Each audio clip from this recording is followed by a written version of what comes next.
This is Beering Ain't Easy. Do you spend all week thinking about what new beer you'll try next? Then yeah, this podcast is for you. Come join us while we try new beers, share our ratings, debate craft beer culture, and in the process, throw a few jabs at ourselves. So crack one if you got one, and turn it up.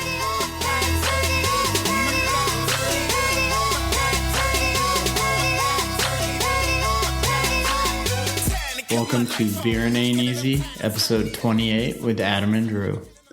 Welcome back, y'all. This is our Saint Paddy's Day episode. So we've got the green beers here that we'll talk about later. But I think first order of business, we need to have some dad talk here. We got to get it off our chest.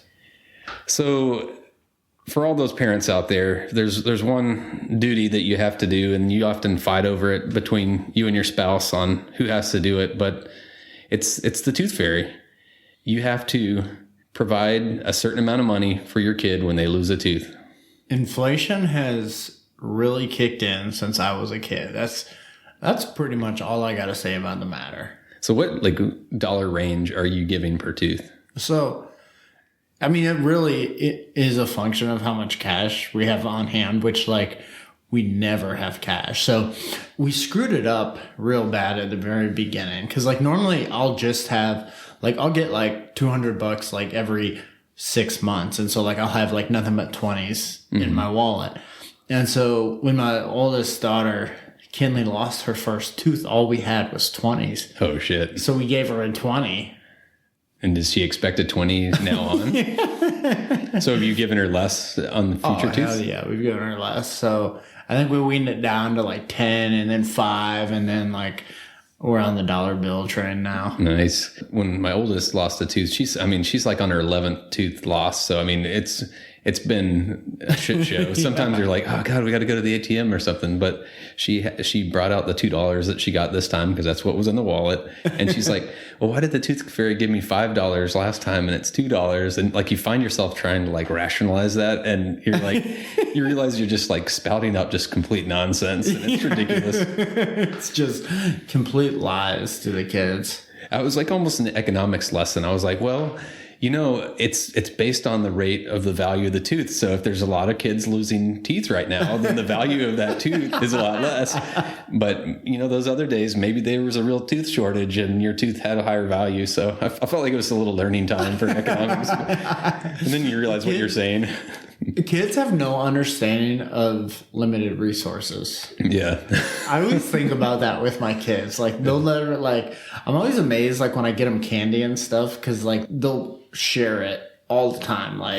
Never will hoard it. I never understood it. And then it was they just think it's always going to be available to them. And so they don't even feel the need to hoard it. Yeah. I think the same thing with money. They're they just assume that they're going to get everything. And so this is a bad sign. $2. I don't really care. I still get whatever I want. I feel like there's something we should be doing to prepare our kids for that now, but I don't know what that is.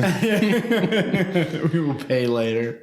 The other thing with the tooth fairy is that I feel like it's a paper, rock, scissors event between me and Meredith on who has to go up there, because you have to open the door really quietly and try not to wake up your kid. And my oldest, she sleep talks sometimes. And so I'll open the door and she's like, get out of my room. And you're like, oh shit, I've been caught. And then you realize she's just asleep. So I'm just waiting for the day she wakes up and just calls me out on it.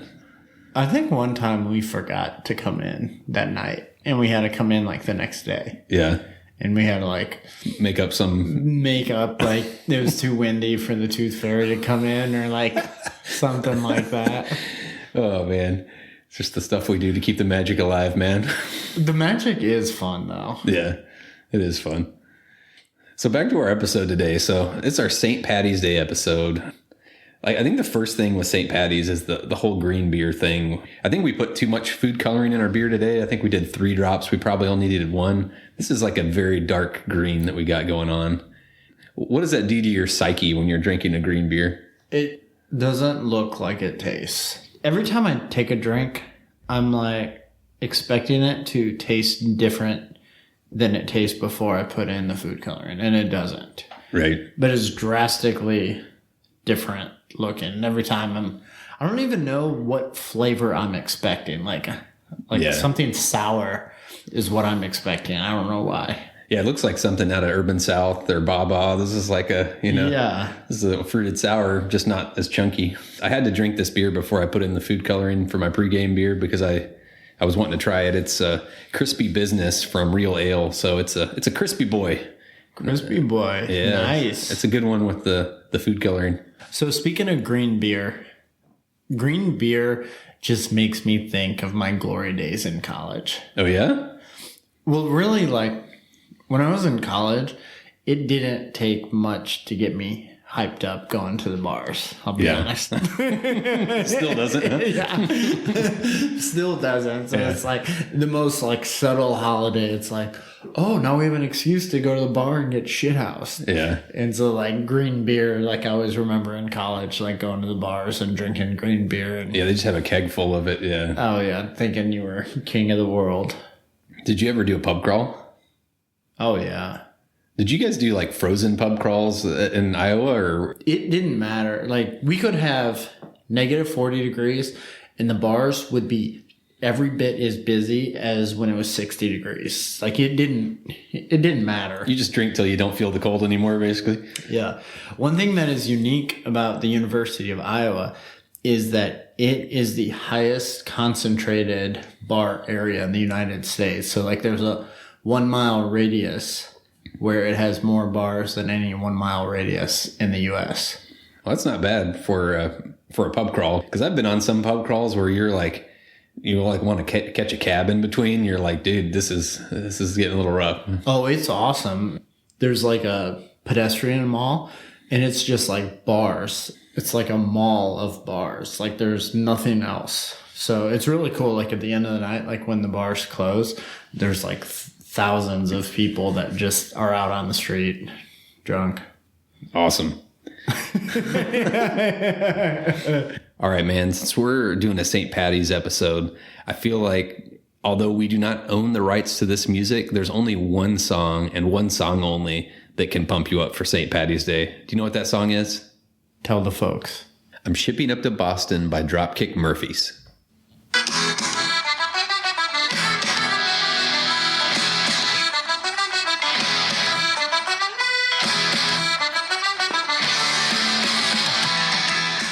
Straight from the Departed out of Boston. For Irish episode, St. Paddy's Day. The only other thing that I think of is Irish car bombs. Oh, you got to. Yeah. For those of you who haven't had that experience, you're taking a stout, Irish stout. You're drinking some whiskey and some Irish cream. You're dropping that shot in that bad boy and hammering the whole thing down. I don't know that you described it accurately because it's not a stout. It's a Guinness. Have you ever had one without a Guinness? I just asked the bartender for one, and I don't ask questions. I don't. We used to do them like pregame in college sometimes before we'd go to the bars. So I feel like there's an experiment here where we need to like grab some really rough stout, like because I mean Guinness is like low-cal and it's not a whole lot of ABV. Bourbon barrel aged. Bourbon barrel aged that shit. We need to do a side-by-side of a bourbon barrel-aged. That would just be a crime to a bourbon barrel-aged stout. When I think about these like Irish car bombs, I think about all the other type of bombs and crazy mixed drinks that you have to slam that involve beer. And so like you got the Irish car bomb, you got the Jaeger bomb, which isn't beer, but it's still a bomb. You got the sake bomb. And then it's not really a bomb, but flaming Dr. Pepper, I think of it as the same thing. So if you had all of those. Oh, yeah. You've done sake bombs too? Oh, yeah, absolutely.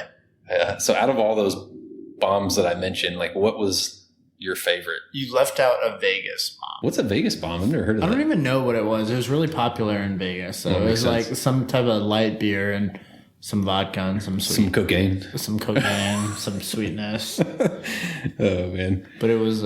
having lived in Vegas, it was a big thing. Yeah.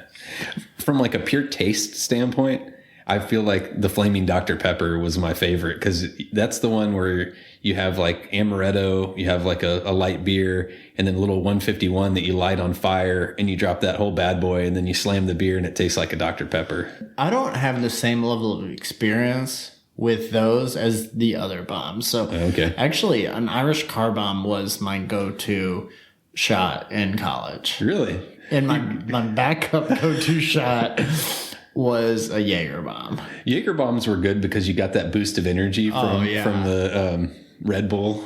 Even with the Irish car bomb, I felt like I got a boost of energy. I was so hyped up from that bomb. Well, I think it's true. Like the experience, it hypes you up. So like that's like the sake bombs. I always thought they tasted like shit because you're dropping sake. But I mean, the fact that you had the two chopsticks and you got the shot glass of sake, and then you start yelling in Japanese. You're like Ichi ni san, and then you and then you like hit the table, and then the shot goes in. Like that's just like where you have it on the chopsticks. Yeah, you smash the. And table. You hit the table, and the shot falls down in. Like that's like the best experience when you go. Oh yeah. See, the Irish car bomb, I feel like is a whole nother level because you have the curdling effect. So it's like the clock is ticking. Yeah. You got to drink it fast. Yeah, it's like if you get it and someone's being a little bitch and won't drink it, it's like, you better drink that or it's going to curdle. Oh, yeah. Sake bombs are by far my least favorite. Yeah. I think it's just, I'm not a sake fan. I'm not either. When we were in the Bay Area, they actually had a sake, I don't even know what you call it, a sake factory, distillery. I don't know. But we went and tasted a whole bunch of them. And I got through and Meredith bought a couple bottles of it. But I was just like, they had different flavors like green apple, and it just wasn't for me. So when I lived in Vegas, there was this really weird thing with sake that I've never seen anywhere else. So Vegas had a bunch of restaurants that were like all you can eat sushi, so you could order it and it was just like unlimited. And when you got the all you can eat sushi, you got all you could drink sake. But it was hot. It was like tea. Oh yeah, the hot sake. Hot sake. And so like I always just thought it tasted like fucking ass. But it was free. Yeah, so you got a buzz off of it. Yeah, so it's like be choking it down, but I'm like, who in their right mind actually likes this like hot tea sake? Yeah, it's a thing. Some people enjoy it. Not for me, man. All right, so are we ready to talk about our little mini experiment here, or is there more stories from Ireland that you'd like to share with us? The pot of gold under the rainbow. What about Irish whiskey? What about it? What's your favorite? It just reminds me of Saint Paddy's Day. Yeah. What's funny is like when you think about everything about Ireland, it's all alcohol related. It's all alcohol related. I was like trying to think of other things. I was like, well, leprechauns, but other than that, it's all alcohol. Yeah. I don't really have any. Or Irish coffee. Irish coffees. Well, there's alcohol in there too, right? Yeah. Yeah. It's like, that's really the foundation of it. Yeah, that's true. So did you ever drink Irish coffees? I never drank coffee until I was married. Like it took a while for me to drink coffee, so I avoided coffee drinks and stuff like that. But when we were living in the Bay Area, there was a place in Ghiradelli Square in San Francisco that was just like, that was what they were known for, is Irish coffees. And I went there and they were fantastic. So I think they're pretty tasty. I haven't had one in a long time, but I'd like to. Let's bust out the coffee. Yeah, there we go. I know it's been kind of cold outside, so having a little coffee is. Oh yeah, that's coffee. That's where you get the warm sake out.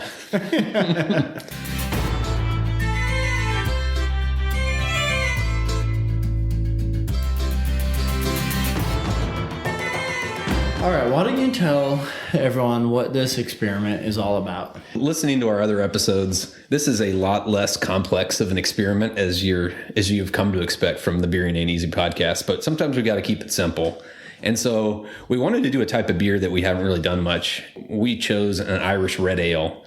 And I think they're good beers. They're malty type of beers. In my head, I don't think I can differentiate between two Irish red ales. I feel like they're the same. What are your thoughts on Irish red ales? I don't know.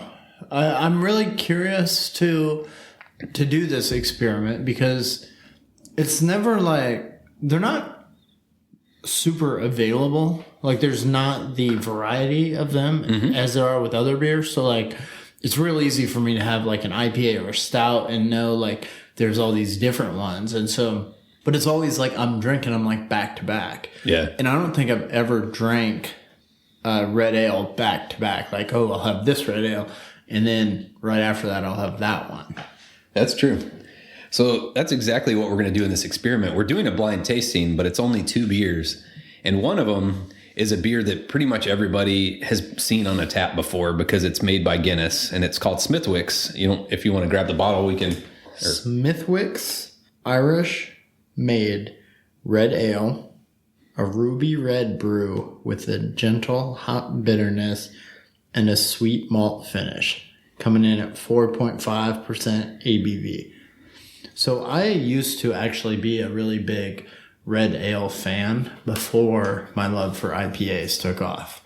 So like my initial love of craft beer was more like ambers and those like malty type beers. And so second to ambers was red ales. Nice. And so going up against Smithwick's in the blind tasting is a local batch. This is from 11 Below Brewing in Houston called Dublin Me Luck. I really love the can on this one because it's got the 4-leaf clover on it. Oh, yeah. And it's got a description on the back. And because I love accents so much, I'm going to read part of this description in my Irish accent. Press mute for the next 30 seconds, audience. Nothing says Lante quite like a fine Irish red ale. Dublin Me Luck's rich malt backbone and unique Irish yeast character gives this malty little treat all you need to get lucky. Did you get all that? Google Translator, please. I can speak pikey too. So when I look at these two beers, one of them is actually slightly darker than the other. So one of them's got like that nice rich red color, and the other one's almost like a brownish red. So we've got them labeled as number one and number two. Number one and number two. And we're going to try to guess which one's which. Have you had both of these beers before? I don't think, I'm sure at some point I've had the Smithwick's, but I don't recall it off the top of my head. Yeah. I know I've had the Dublin Me Lucky. There you go. You're almost after the pot of gold. We should have worn leprechaun costumes for this episode. I forgot my green shirt. That's okay. Drew texted me ahead of time. Yeah. I pinched him off air. There will be no pinching. We can get it on camera. I feel like the nose on both of these is very different. I know. I almost got on number 2. I almost feel like I have a coffee. Yeah. scent. Oh yeah. That one's a lot richer nose to it. I wasn't expecting that. It's like roasty. It's very roasty on that one. And then the other one's just smells like more of an ale. Yeah, number 1 just is Like what you expect from an Irish red ale. the magic question. Will they taste like they smell? There's only one way to find out. Going in for the kill on number 1. Doesn't taste quite as roasty as it smells. Hold on. No. You're all backwards. Oh, I am backwards. You're right. I was like, this doesn't taste roasty at all. Experiment has been a failure. Yeah. I had this like fleeting moment where I was like, God damn it, did we pour him in the wrong glass? Or? Yeah, I know. I was like, either my nose is drastically different than Drew's. Yes. I think they're very different tasting beers. Like I stand corrected that every Irish red ale tastes exactly the same because both of these are very different types of beer in my opinion. So think about like if you had them like a week apart, would you be able to remember the difference? Probably a week apart, but I rarely drink like an Irish red ale 2 straight weeks in a row. Yeah. But it's interesting because that first one, number 1, I guess let's talk about number 1. Like what was your takeaway on the number 1 beer? My initial takeaway is it was just like a super easy drinker for one. Like I felt like number 2 was like a little heavier. I thought there was like a minimal hop, but of the hops I got, it was like a very earthy hop. I did get some sweetness. Like I got like a subtle caramel malty sweetness. Yeah. I didn't get a lot of sweetness on that one. On the hops, I got a little bit of like floral there too. Like it has almost like a floral taste, and it tastes more like the grains, like almost the biscuity, grainy beer, which I was surprised on beer number 2 that it didn't really have that same bready, grainy taste to it. We mentioned that one is the one that smelled very roasty, and I felt like it was a lot smoother, creamier texture to it. I felt it was sweeter, but I didn't taste caramel. I don't know what the reason of the sweetness, but It was a good beer. I So enjoyed the it. 2 beers, you thought number 2 was sweeter than number 1? I did. I thought number 1 was sweeter. The one thing that stood out to me about number 2 is I got a fairly strong coffee smell. Maybe not fairly strong. I guess maybe it just caught me off guard and I wasn't expecting it. And I didn't get any coffee flavor. I didn't. I just got the roasty, just no coffee, but it was good. Yeah, there was definitely a roasty flavor. So the real question, so there's 2 questions. The first question is, which beer do you think is which? And the second question is, which one's your favorite? I am predicting beer number 1 is Smithwick's. I'm flipping the script on you. Ooh. Which is interesting because this is... Okay, so what was your rationale? Before you look at the answer, what was your rationale for your decision? I can't remember the last time that I drank a Smithwick's or if I've ever had Smithwick's. So I know I've never put it on Untapped. So if I had it, it was 10 years ago or more.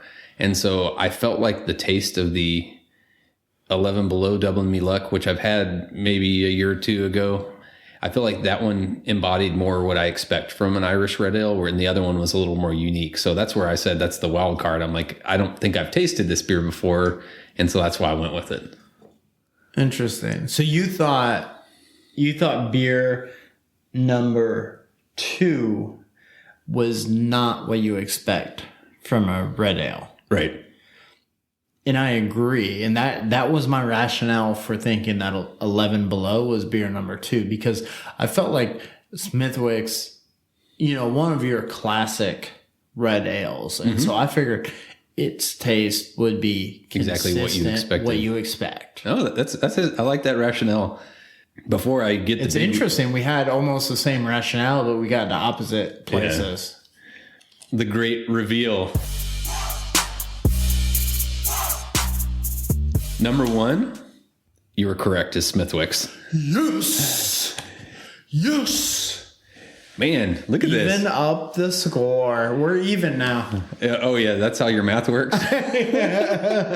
So, so obviously the Dublin Me Luck is the one that's a little more unique. Which one did you like better? And what did you give it as your Untapped rating? So the 11 Below, I'm giving it a 3.5. Okay. I liked that better. The Smithwick's was 3.25. It wasn't complex enough for me. I actually gave the Smithwick's a 3.5, which I thought it was a good beer, but not spectacular. And I actually really enjoyed the Dublin Me Luck, and I actually gave it a 3.75. Good for you. On that note, we got to cheers the Irish way. Salante. Salante. Was that an Irish accent? Salante. Just my normal voice, just a little bit louder. Louder and more obnoxious. Oh, man. So we have brought you the Irish red ales on this episode, and we've allowed Adam a little bit of confidence boost on his blind tasting today. I think we can all conclude that I am on a rapid upward trajectory. Yeah, I'm proud of you, man. I'm proud of myself. I don't need you to be proud of me. I'm proud enough of myself at this point.